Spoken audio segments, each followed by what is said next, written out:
Hey guys, and welcome back to Battlefront updates and some interesting Star Wars gaming / Battlefront news. As an article popped up yesterday where EA talked a little bit about Star Wars, their partnership with Disney and what they're planning to do moving on. Something that has been quite unclear so far. They've obviously talked about Star Wars Squadrons, but beyond that it's been very quiet, and I think a lot of us have thought that they're probably just gonna do that, potentially Fallen Order 2, and then they're gonna be done with the deal. But in this article they were very positive to the Star Wars license. First of all, EA's CEO Andrew Wilson said, "Up is my hope, up and to the right," in regards to what he hopes the company will take Star Wars in the future.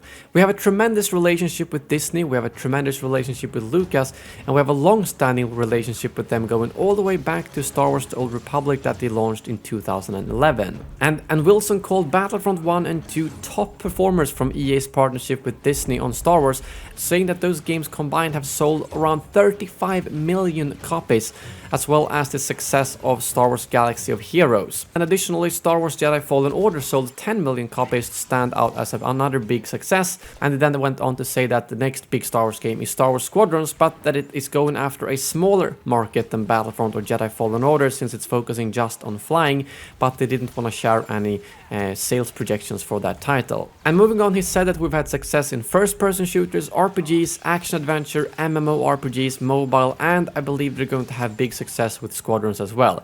"We're going to double down on that partnership. Disney continues to be very committed to the IP and to the canon." And he also said, "We've got the combination of great IP, great development expertise and experience and success from us across genres, across platforms, across business models. And we've got new generations of fans coming to the IP all the time. So our expectations is we think there continues to be a really strong opportunity in and around that relationship and IP going forward."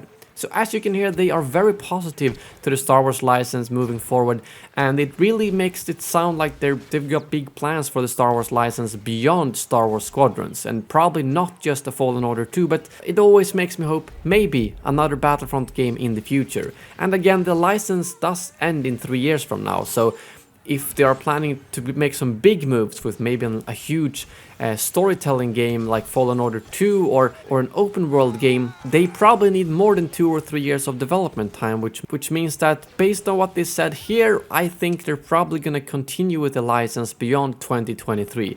Whether it will open up to other developers as well or still be exclusively to EA is hard to say, but I do honestly think this is good news for the future of Star Wars games. I know EA is not the best, but if we look at the massive revival of Battlefront 2, Fallen Order success, Star Wars Squadrons seemingly ticking off all the boxes the fans want, I think they can do great with this license. It just hasn't been great so far, but the last year or so, they've really shown what they can do with this license without microtransactions or without any other stuff that will cause issues with the game. So for me, I see this as positive news. Obviously, I'd love to see other developers take a hit on the Star Wars license as well, but the fact that they're positive to the Star Wars license moving forward is, in my opinion, very good news. And while we were talking about that, I wanted to show you these Battlefront 2 numbers from the GameStat website that I mentioned previously. It basically tracks either new players that gets the game or all the players that gets a trophy in a specific month. So it's not very accurate in terms of how many active players it has, but you can see that 3.6 million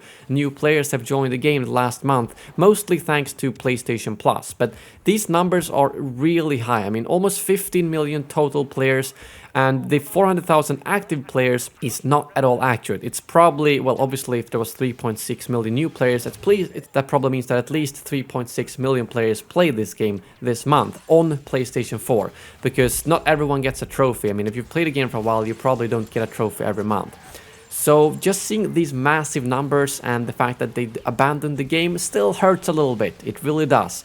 But we have to let go and hope that the future will have more than just Star Wars Squadrons for us and hopefully a Battlefront game at some point. But it still makes me think, with these massive numbers, they could have done well continuing with this game instead. Oh well, I'm just happy that the game is still doing really well.